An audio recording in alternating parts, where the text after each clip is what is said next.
Welcome to the Church Explained podcast, a conversation to grow your leadership and build your church. I'm Dave. And I'm Nathan, and we're the hosts of your podcast for today. And we've been joined by Eric Morris. A little bit about Eric before we get to hear from him. Pastors Eric and Natalie have a passion for every person to find Jesus. They believe that every person has a place and a purpose here. And they are lead pastors of a church. I'm pretty sure it's called Victory City Church, and they have a heart to create a church that looks like heaven, full of ages and all backgrounds, and they know that the local church is the hope of the world. So Eric, so great to have you with us on the podcast. Yeah, it's great to be here, guys. Thanks. Hey, well, we want to find out a little bit about you. You've been leading the church for a few years, but we also like to find out a little bit about your faith journey, and maybe if you could share that with our listeners. It's a great question because people like to find out about personal lives and personal stories. So if you're up for sharing maybe a little bit about your background, your family, location, and stuff like that, that would be fantastic. Because we know you've got 4 kids as well. 4 of them. Wow. 4 of them. And that sounds busy to me. So come on, share with us, Eric, a little bit about your background and story. Well, thanks so much. I've been married for 17 years. I got married at 22, and Natalie is beautiful and wonderful. She's birthed 4 kids. They're 13, 11, 7, and 4, and their names are Ella, Winston, Josephine, and Malcolm.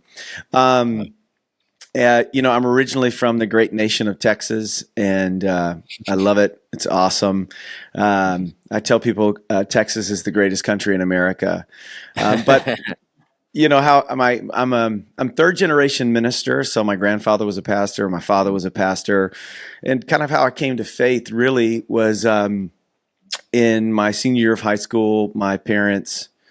Well, actually, my freshman year of high school, they resigned their church, felt the call of God to move to Scotland, and so they went on it was kind of like a 10-year being at the church, and like, hey, we'll send you anywhere in the world, Pastor. Where do you want to go? My father was a church historian and loved kind of the season, the Covenanters and the Reformers, and just some of the great men of God that's come out of Scotland. And so he took a trip, was kind of gripped at the spiritual climate.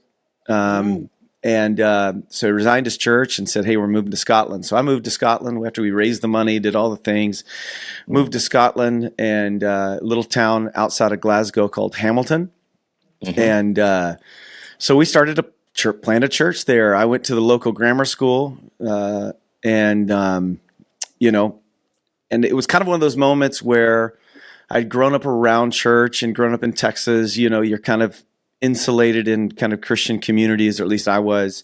And so you never really had to own your faith. You never had to really reason with it, explain it. And so I started playing it with a local rugby team.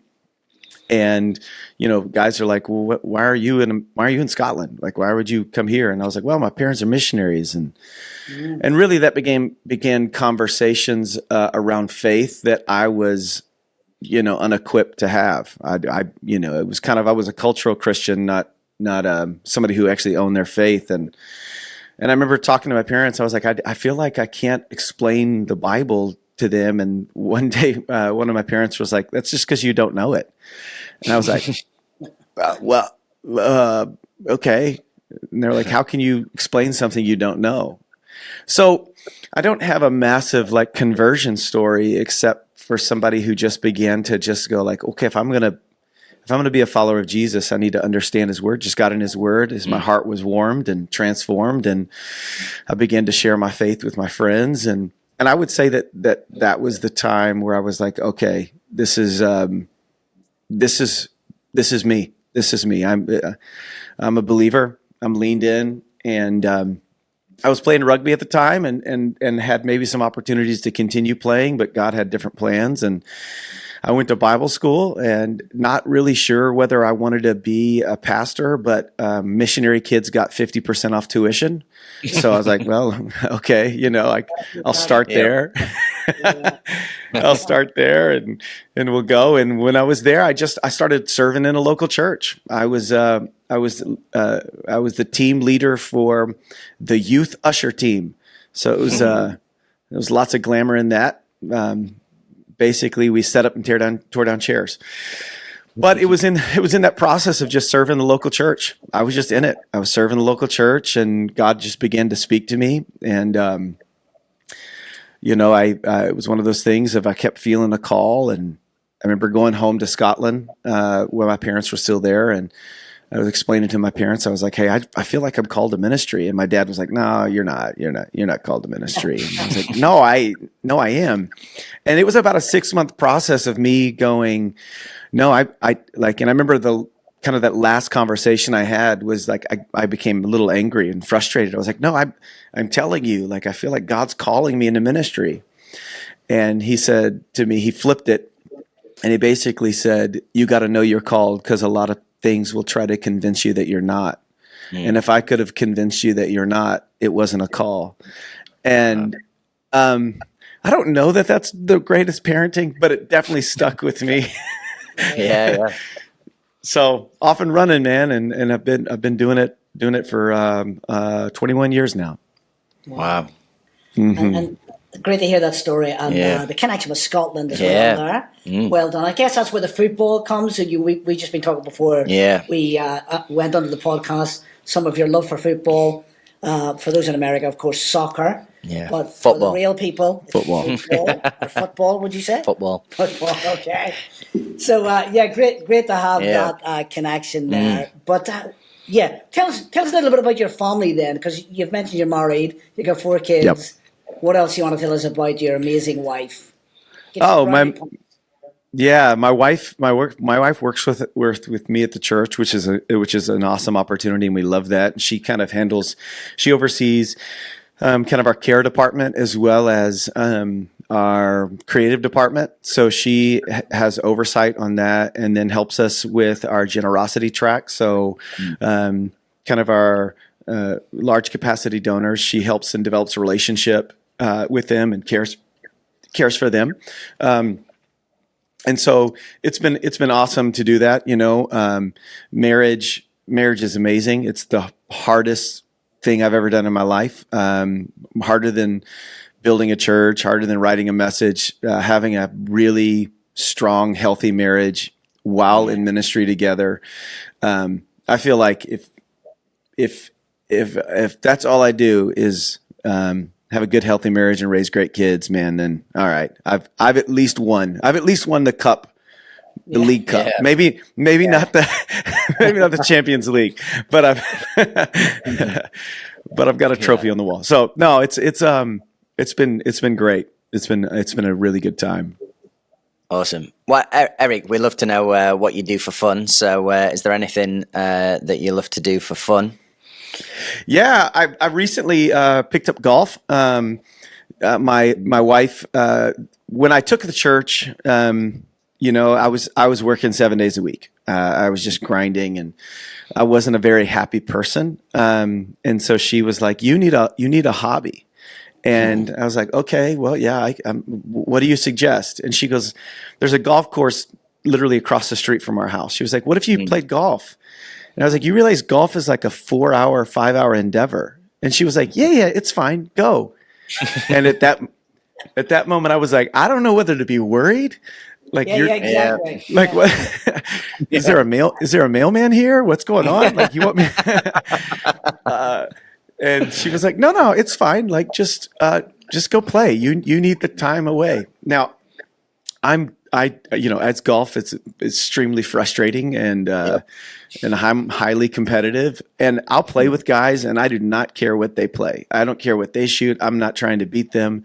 It's just one of these things. I'm just trying to get better myself, and it's fun. You get outside. I'm able to share the gospel. In fact, I played last night, and I got partnered with a guy, and I had 4 hours just to share the gospel with him. And so I got his number afterwards, invited him to church, put him in a group message with some other guys at the church, because he moved here 6 months ago, has no friends, no community. Wow. He's like, I just work. And so I said, man, dude, you should come to church with me. And he's like, well, I go, well, there's cute girls and there's good dudes to hang with. And so, but no, it's one of those opportunities where I can just meet, and I can connect with people, and It's not a staff meeting or, stuff like that. So it's good. Yeah. It's the pastor's right. He has to play golf. Seems we all do it. Well, most of us anyway, except Dave. Yeah, I don't do it. Yeah, no. Well, I used to play indoor, and I strained both of my hamstrings, so I played indoor football, and so I was like, I think I don't want to go through that again. No. So, something a bit lighter. Yeah. Hey, so thanks for sharing a little bit about your family and background. Hey, we know you've been at the church, I think, for a few years. I think I chatted with you offline a little while back. I wonder if you'd maybe just share a little bit about that journey at Victory City Church. What were the challenges you faced when you first arrived, and how did you overcome those challenges? Yeah, well, I took over the church April 1st, 2020. So right as COVID was going to, end humanity. And, all the narratives were the worst. This is going to kill millions of people, which it has taken quite a few lives, and it's tragic. But certainly the narrative was like, oh, this is world ending. I stepped in to a church in the middle of that, and so you can understand the challenges that would have brought on.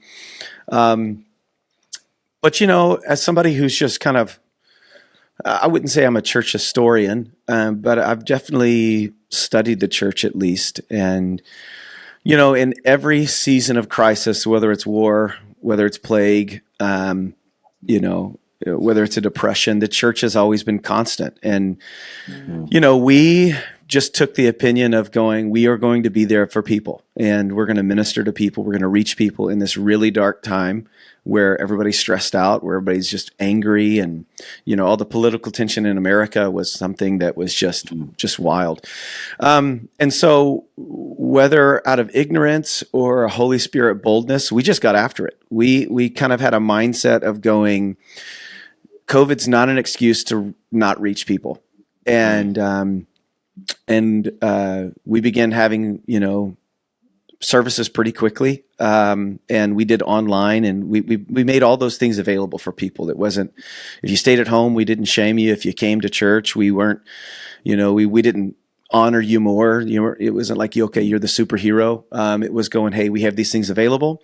And what we found, honestly, was that in the empty nester community, I would say 60 and above, those were the people that were most at risk, but they were the ones most willing to come to church because they were lonely. And they were, I have no other human contact, and all the things. And so when we opened up, we didn't have a Sunday, and still haven't had a Sunday without a guest or a salvation since then. And so it was one of those things. That was the COVID thing. The other challenge was, I took over a church that was 34 years old. And so it was a cultural change as well, kind of like, from a vision, mission, strategy. So I was really clear what our mission was, but then provided clear handles to unpack that mission. So, you got missions that are like, love God, love people. Hey, we're called to love. Okay, that's amazing. I love that. But what does that look like practically? And how does that actually translate to real life? And so our mission is we exist to help every person take a step closer to Jesus. So we broke it down really molecular. Like, hey, man, for somebody to come to church for the first time, that's a step. For somebody to, bring a Bible to church, that's a step. And we began to just really tell the stories of the steps. And so that people could lean into something, they could grab a hold of something.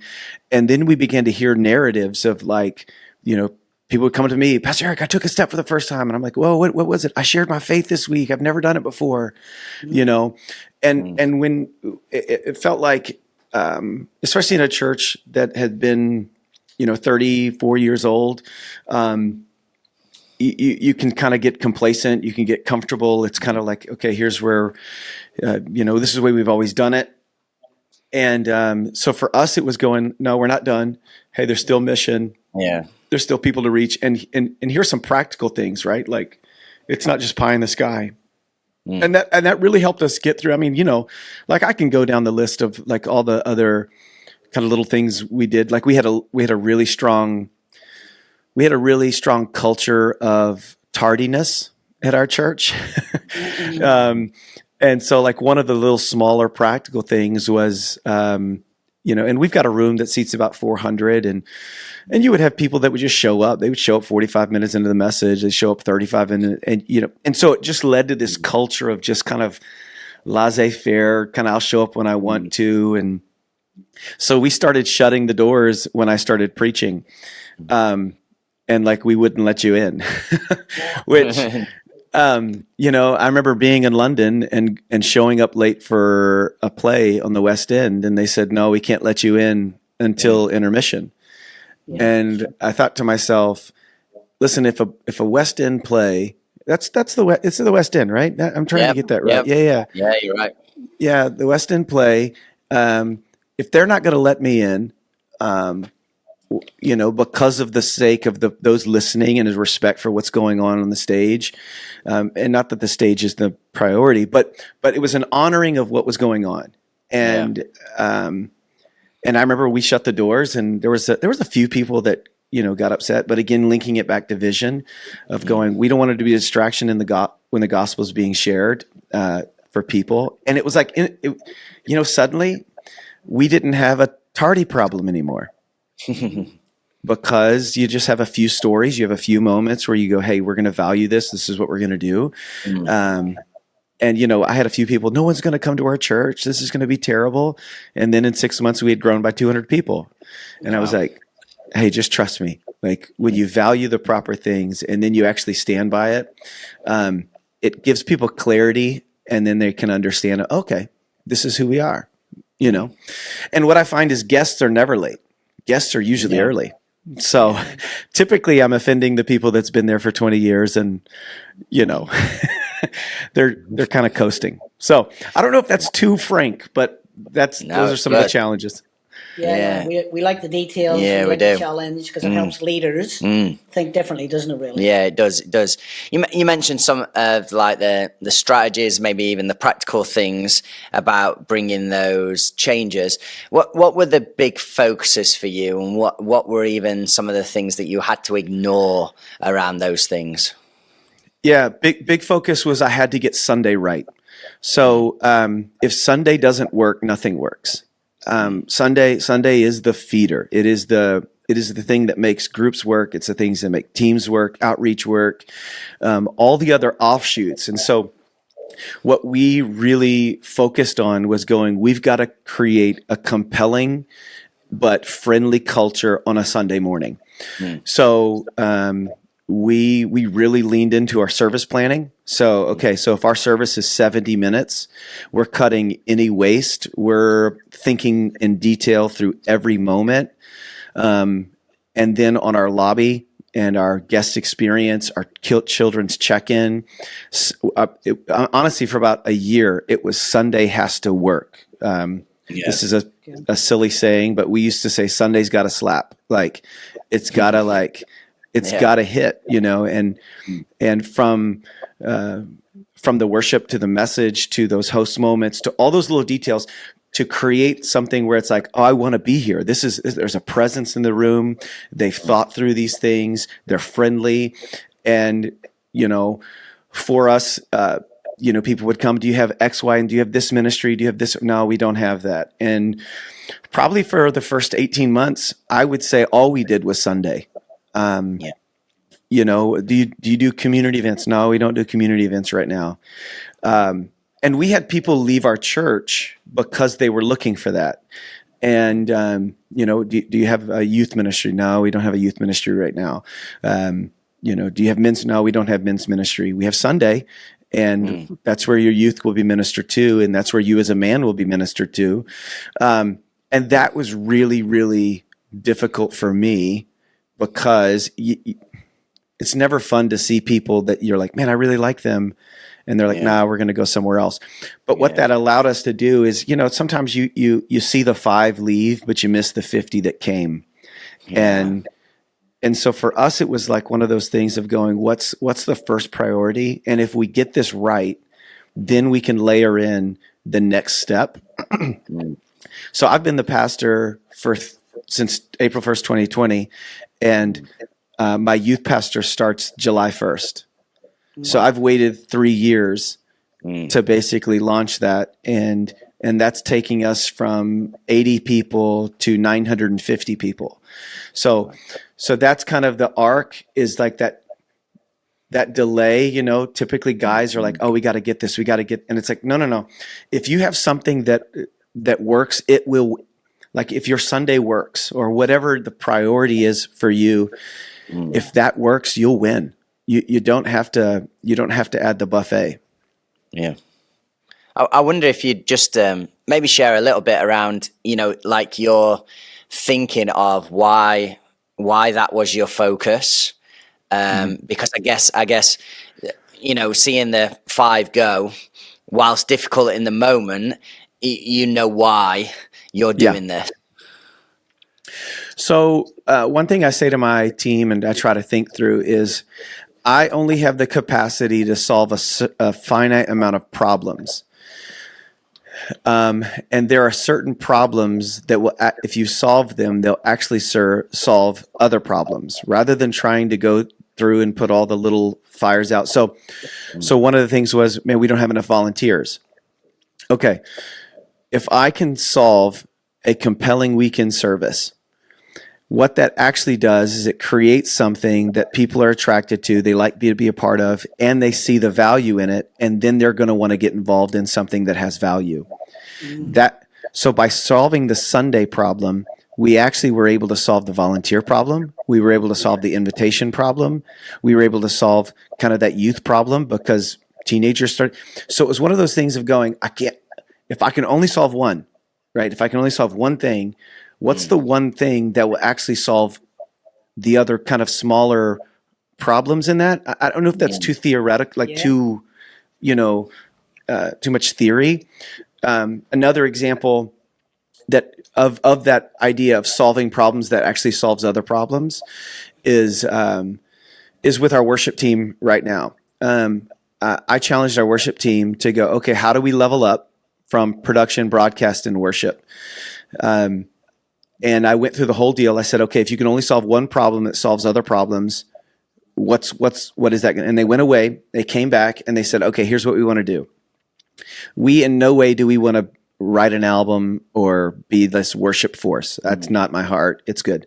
They said, we have a goal that we want to be able to post monthly worship clips on our YouTube channel, and we want to average 2,000 views.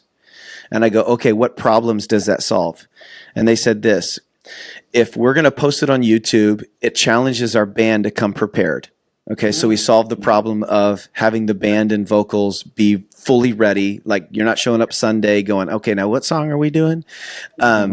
It solves our production team to be able to have their levels right, really lean in. It solves the problem of our broadcast, making sure we're getting the right shots, we're staying in, because this is going to go on YouTube. And then it solves the problem of motivation, because now every one of those team members are able to look and go, we did this, right? Like we put this on YouTube. And so it was kind of one of those things of going, if I could solve that problem, if I have that goal, then everything else lifts on it. And we've just seen that work. We've seen that work across, all of our ministries, with our kids department. Their problem they wanted to solve was retention. And so I think we were at like 17% retention. And they basically said, we want to be above 30% retention. And okay, so if a kid's going to want to come back, I've got to connect well to the families. I've got to create a really value experience. I've got to be friendly to the kid. And we're now at 38% retention when it comes to our families who come. So does that make sense? Like, okay, if I solve that, then it's going to help me. So rather than going like, where's all these little fires I got to put out and problems, it's kind of getting above it. And that's the other thing. This is a little side deal. I knew my numbers. Like, I knew my numbers, and not just the count. Like, I knew, okay, what are my guest counts? What are my salvations? What's the percentage of give? Like, I wanted to know my numbers, because data tells a story. And it's one of those things that it can't be anecdotal. right? Because sometimes pastors, we can get anecdotal, right? We can be like, hey, God moved. I'm like, yeah, but for the past 5 weeks, we've had, we've averaged one guest a Sunday. Okay, what's going on here? So that would, those things are pretty important to me. Yeah, I love that. I love that idea of that. Yeah. Focusing on the one thing there. Yeah. Fantastic, because that really does help leaders to think through what's the one thing they need to focus on rather than focusing on lots of things. Excuse me. I know you mentioned this idea of raising up leaders and volunteers and a desire to delegate to them. Can you share a little bit about that with our listeners today and our people watching? Tell me a little bit about what you did there. Yeah, I think so. For me, the big thing on when you're raising up leaders, what I've found is that the key point leader has to tap the person on the shoulder. You've got to walk into the lobby, tap them on the shoulder, get a coffee, and then make a compelling ask. Hey, Dave, I'd love for you to lead this, and here's what that's going to look like. I see talent in you, I see ability in you, and here's why. Here's what I've seen, because you can't just use fluff. You can't just say those words. And I will say, hey, I've noticed that you've invited a friend 3 different times this past quarter. You've got a heart to build the church. And so the personal ask is probably the biggest thing. It's something I literally did a talk on yesterday with our staff. No matter the size, we cannot get above the personal ask. Great. Because sometimes, you think, the church announcement will do it, the new believers class, the growth track. That is purely supplemental. The biggest thing is the personal ask. So in identifying leaders, and I do practical things. So like I will give my staff a 3x5 note card, and I will say at the end of Sunday, I want 5 names and numbers that you've connected with that you're getting together this week with, as a way of going, and this isn't the same people you talk to every Sunday. And then we do the same thing with our leaders. So we go, all right, you've got to find 3 people you've never connected with, get their name and phone number so you can get a coffee, or whatever. And we don't have pubs here, but which is a shame. And all the pubs here are so kitschy. It's like, this isn't the real thing. What are you doing? but going through and going. And I think that ultimately goes to the next point on raising up leaders. And Craig Groeschel, I think, has said this, but basically if you give people tasks, you create followers. If you give them responsibility, you create leaders. Yeah. We give our leaders responsibility over areas of the ministry, and I tell my leaders, I have a great mop. I can clean up a mess. But I'd rather you make a mess than not do anything at all. And so that's, some of those things. So that personal ask and then giving responsibility are 2 of the big things. But then the other side is this, is you have to constantly, incessantly, till you're sick of it, you have to talk about culture and vision on a regular basis. Right. You're so tired of it because you've talked about it. I've talked about this every week. But the person in the seat, they're thinking about their job. They're thinking about their kids. They're thinking about all the other things. They're thinking about how Arsenal didn't win the league. They're thinking about all those things. And it's one of those things of going, they're not thinking about it, but you have to cast that vision. And I think a lot of pastors, a lot of guys think, until I have the perfect medium to be able to do that, then I won't start. But my thing is like early days, I would just do it on my phone. I would literally record a video, and I would make it, I'd make it 5 minutes, and I'd have an unlisted YouTube video, and I'd send the link to my team, and it was just me on a camera. It was no production value, but it was just one of those things. I'm just going to keep talking about it and keep talking about it. So like, I think if we want to jump into some more of that, like those kind of from start to finish, right? Like you've got to personally ask, you've got to give them responsibility, and then you've got to continue. Always talking about it. No, yeah. I mean, that whole thing around the personal ask, I think a tendency can be, you get your systems and your structures in place, and it's like, oh, let's rely on them, and we're expecting those to do the work, when actually the personal ask is the most powerful. I wonder if you've got any like stories around that whole personal ask that could encourage us today. Yeah. So there's a guy in our church. His name is David Grunn.